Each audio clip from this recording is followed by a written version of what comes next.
বৃষ্টি বালা মুসিবত, এই যে আমাদের উপর অনাবৃষ্টি কেন হয়, অনাবৃষ্টি কেন, এই বৃষ্টি কেন হয় না, এটা আমরা পবিত্র কোরআন থেকে দেখি। সূরাতুর রাদের 10 নং আয়াতের শুরুর অংশে আল্লাহ তাআলা বলেন, আল্লাহ বলেন ইন্নাল্লাহা লা ইউগাইয়িরু মা বিকওমিন হাত্তা ইউগাইয়িরু মা বিআনফুসিহিম। দুনিয়ার জমিনে আমি কোনো বান্দাকে ততক্ষণ পর্যন্ত বিপদগ্রস্ত করি না যতক্ষণ না পর্যন্ত তারা বিপদে পড়ার মতো কাজ না করে। তাহলে দুনিয়ার জমিনে অনাবৃষ্টি হওয়ার একমাত্র মূল কারণ হলো আমরা গুনাহ করেছি এজন্য। তাহলে দুনিয়ার জমিনে বৃষ্টি না হওয়ার কারণ কি পেলাম? গুনার কারণে। হাদিসে পাকের ভিতরে আসছেন, মানুষ যখন গুনাহ করে, অশ্লীল কাজ করে, যাদের উপর জাকাত ফরজ, জাকাতের টাকা ঠিকমতো আদায় না করে, নানা রকম গুনার কাজে যখন মানুষ জড়িত হয়ে যায়, তখন অনাবৃষ্টি তৈরি হয়, বৃষ্টি হয় না। বৃষ্টি আল্লাহ তাআলার পক্ষ থেকে এটি রহমত। এই রহমত আল্লাহ তাআলা উঠিয়ে নেয়। কেন উঠিয়ে নেয়? গুনাহ করার কারণে, মানুষ ফাহিশা কাজ করার কারণে আল্লাহ তাআলা বৃষ্টি দেয় না। নবী মুসা আলাইহিস সালামের জমানায় প্রায় বহুদিন ধরে বৃষ্টি হয় না।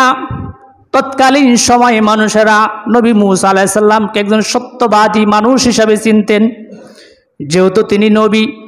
কাফির মুশরিক যারা বনি ইসরায়েলের লোকেরা ছিলেন, তারাও নবী মুসাকে সত্যবাদী মানতেন। নবীরা মাসুম ছিলেন, সত্যবাদী ছিলেন। বৃষ্টি হয় না, একদিন, 2 দিন, 3 দিন, অনেক দিন ধরে বৃষ্টি হয় না। খাল বিল নদী নালা সব শুকিয়ে গেছেন। পশু পাখিগুলো পানি না পান করার কারণে মৃত্যুবরণ করে। তৎকালীন যুগে মিশরের লোকেরা নবী মুসা আলাইহিস সালামের স্বর্ণপূর্ণ হলেন। মুসা আলাইহিস সালামের নিকট আসলেন, বললেন, হুজুর, আপনি তো এই জমানার সবচেয়ে বড় আলেম, আপনি তো এই জমানার সবচেয়ে বড় সত্যবাদী লোক, আপনি আপনার রবের নিকট আমাদের জন্য দোয়া করেন, কেন বৃষ্টি হয় না, কেন বৃষ্টি হয় না? নবী মুসা আলাইহিস সালাম ঘোষণা দিলেন, আগামীকাল তোমরা এই জমিনের ভিতরে আসবা, এই মাঠের ভিতরে আসবা, তাহলে আমরা সবাই একসাথে হয়ে আল্লাহ তাআলার নিকট দোয়া করব। মুসা আলাইহিস সালামের ঘোষণা অনুযায়ী সবাই আগামীকাল একটি ময়দানে অবস্থান করলেন, সবাই দোয়া করলেন আল্লাহ তাআলার নিকট। আল্লাহ তাআলা ইলহাম পাঠালেন নবী মুসার নিকট, ও মুসা, এই মজলিসে এমন এক ব্যক্তি আছে, যতক্ষণ পর্যন্ত এই ব্যক্তি এই মজলিস থেকে উঠবে না ততক্ষণ পর্যন্ত বৃষ্টি অবতীর্ণ হবে না।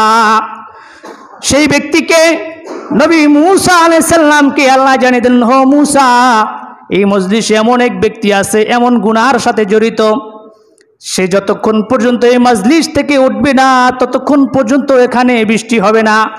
নবী মুসা আলাইহিস সালাম ঘোষণা দিলেন, হো আমার কওমের লোকেরা, এই মজলিসে তোমরা যারা উপবিষ্ট আছো, তোমাদের ভিতর এমন এক ব্যক্তি আছে, যে ব্যক্তি এমন পাপের কাজে জড়িত, যতক্ষণ পর্যন্ত এই পাপিষ্ঠ ব্যক্তি এই মজলিস থেকে উঠবে না ততক্ষণ পর্যন্ত আল্লাহ সুবহানাহু ওয়া তাআলা বৃষ্টি দিবে না। ওই ব্যক্তি, যে ব্যক্তি এই পাপের কাজে জড়িত, সে তো বুঝে গেছে যে এই পাপটা আমি করি। কিছুক্ষণ পরে ঝুমঝুম করে বৃষ্টি শুরু হয়ে গেল। নবী মুসা আলাইহিস সালাম আল্লাহকে প্রশ্ন করেন, আল্লাহ, আপনি তো বললেন বৃষ্টি হবে না, আবার কেন বৃষ্টি হইতেছে? আল্লাহ বলেন, হো মুসা, আমি বললাম বৃষ্টি হবে না, যার কারণে বললাম বৃষ্টি হবে না, সেই ব্যক্তি তুমি এই ঘোষণা দেওয়ার সাথে সাথে আমার নিকট তওবা করে ফেলছে। সে ব্যক্তি মাথাটা নিচে দিয়ে বলে, আল্লাহ, তুমি ছাড়া কে আছে গুনাহ ক্ষমা করার? আজ এই জনসমক্ষে আমি যদি দাঁড়িয়ে যাই, আমাকে আমার জনগণ চিনে যাবে, আমার ছেলে সন্তান আমাকে চিনে যাবে, আমার পরিবারের লোকজনেরা আমাকে চিনে যাবে, বলবে, আমাদের বাবা, আমার পিতা, আমার ভাই এই গুনার সাথে জড়িত। আল্লাহ, তুমি ছাড়া কে মাফ করার আছে? আল্লাহ, তুমি মাফ করে দাও। আল্লাহ তাআলা ওই ব্যক্তির ডাক শুনে তাকে মাফ করে দিলেন। মুসাকে বললেন, যার কারণে আমি বৃষ্টি দিলাম না, তার কারণে আমি দিলাম। এজন্য আল্লাহ তাআলা বলেন, বান্দা, যত গুনাহই তোমরা করো, ইয়া আইয়ুহাল্লাযীনা আমানু তুবু ইলাল্লাহি তাওবাতান নাসুহা, তোমরা তাওবা নাসুহা করো। তুমি জানো, তোমার মন কি বুঝাও, তুমি কি গুনার কাজে জড়িত? শুধু অন্যের দোষ পাইলেই আমরা শুধু প্রকাশ করি। সবাই আমরা দুনিয়ার জমিনে পাপী, অন্যের দোষ পাইলেই পাল্লা দিয়ে মাফি। আমাদের অবস্থা হলো এরকম। প্রত্যেকটা মানুষই আমরা গুনাহগার, প্রত্যেকটা মানুষই সমাজের ভিতর মোটামুটি পাপী। এই জন্য ভাইয়েরা আমার, বন্ধুরা আমার, নিজে নিজে তওবা করি। আল্লাহ বলেন, ইয়া আইয়ুহাল্লাযীনা আমানু তুবু ইলাল্লাহি তাওবাতান নাসুহা, বান্দা, ইমানদাররা যদি তওবা নাসুহা করো, সাক্ষী রাখো আমি আল্লাহ তাআলা তোমাদের সবাইকে আমি মাফ করে দিব।